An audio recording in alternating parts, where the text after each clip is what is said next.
Hello and good evening. Here is the news at 6. First, the highlights. Lagos State government steps up regulatory activities to ensure healthy food, beverages consumption to tackle cholera outbreak. Chief of Army Staff restates commitment to resolve security issues in Nigeria. On the quarantine, lithium batteries explosion kills at least 22 people in South Korea. And in sports, South Africa through to T20 Cricket World Cup semi-finals. Now the details. I am Akan Usen.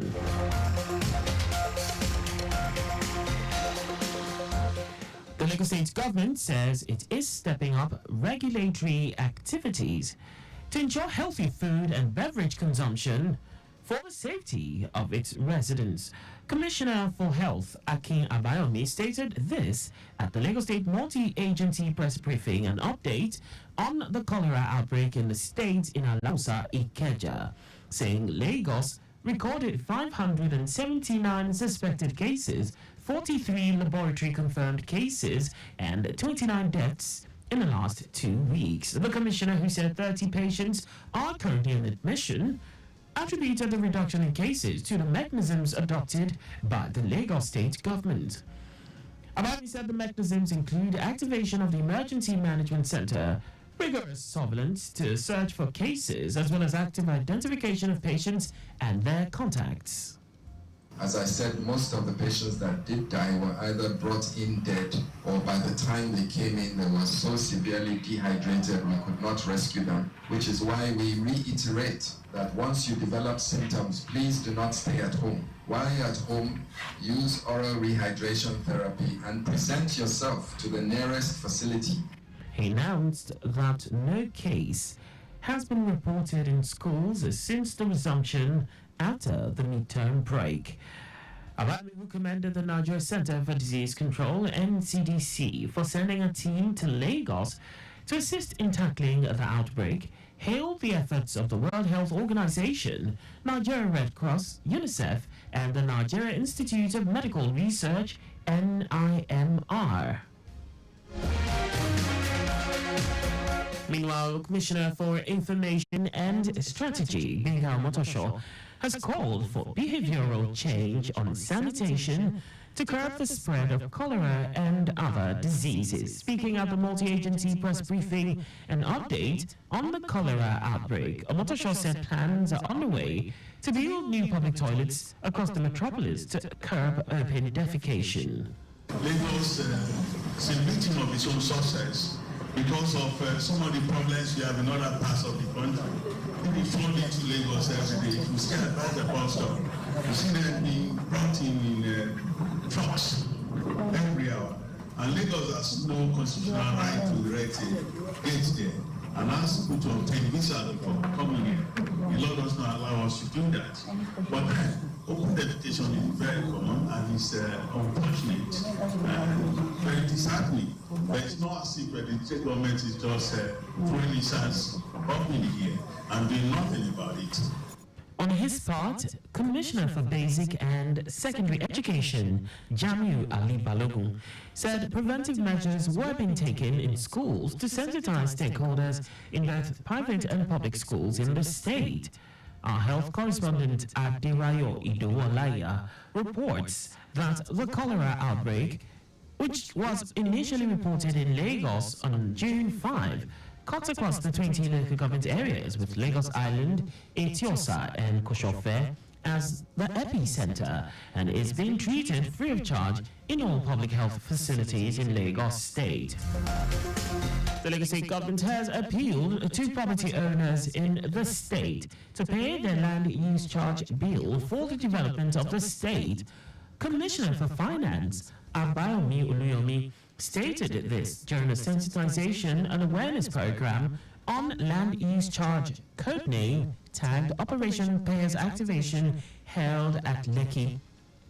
While noting that the charges contribute significantly to the revenue profile of Lagos State, Oluyomi said the sensitization became necessary after it had been discovered that less than 70% of Lagosians who own properties have been paying the land use charge. The commissioner stated that the development of any society is anchored on the adherence of its residents to the payment of their taxes.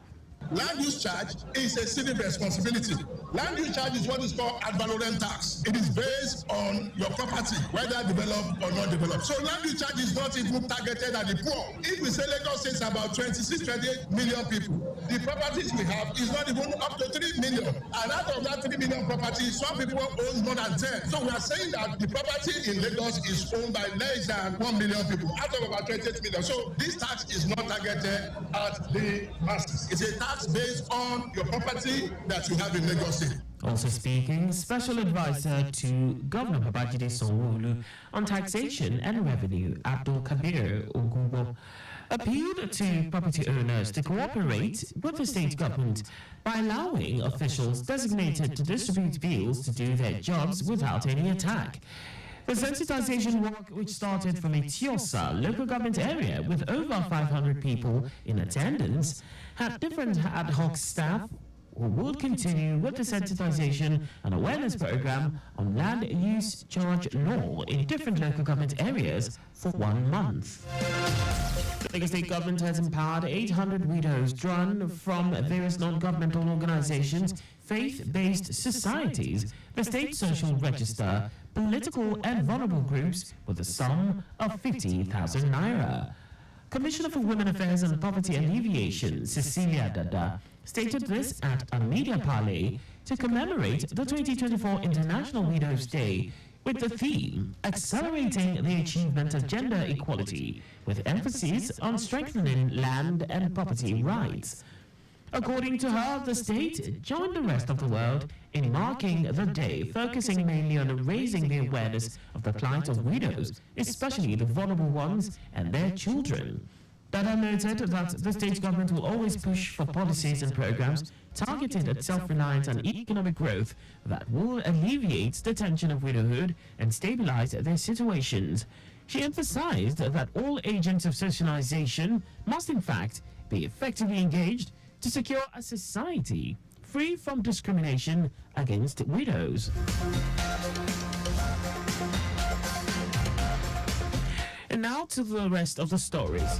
Chief of Army Staff Taoreed Lagbaja has assured Nigerians that the Nigerian Army headquarters is committed to resolving all security issues in the country promptly. While delivering his remarks at the round table with stakeholders in Abuja, Lagbaja stated that the Army will continue to operate without reservations to ensure the safety and security of the country. He also urged Nigerians to support and trust the Army and other security agencies in their efforts to restore peace in the country. Kano State Judicial Service Commission has taken disciplinary actions against 3 magistrate judges by recalling them from judicial duties for alleged misconduct. The commission, in a statement by the spokesperson of Kano State Judiciary, Baba Ibrahim, said Chief Magistrate Talatu Makama of Magistrate Court Number 29 has been recalled from the bench and relieved of all judicial duties with immediate effect. Also, Senior Magistrate Rabi Abdul Kadir with Magistrate Court Number 48 and Chief Magistrate Tijani Minjibir with Magistrate Court Number 60 were recalled from their judicial duties for 1 year.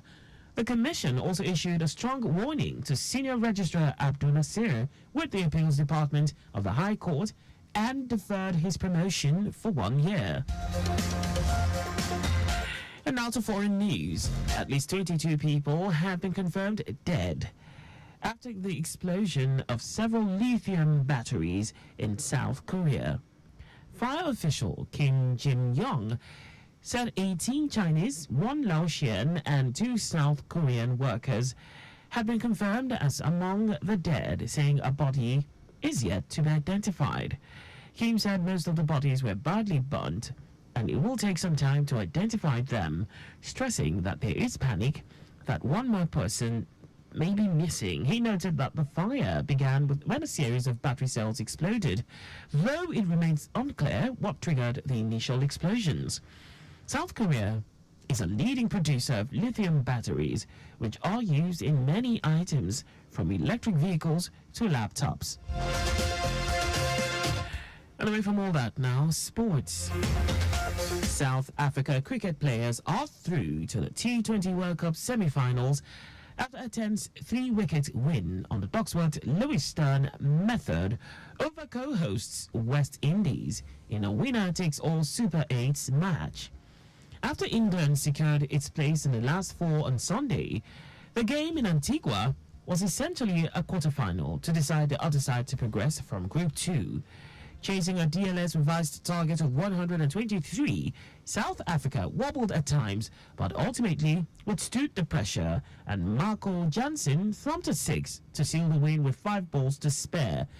Having restricted West Indies to 135-8, the Proteas appeared in control, but Andy Russell struck twice in the second over of the chase to leave them 15-2.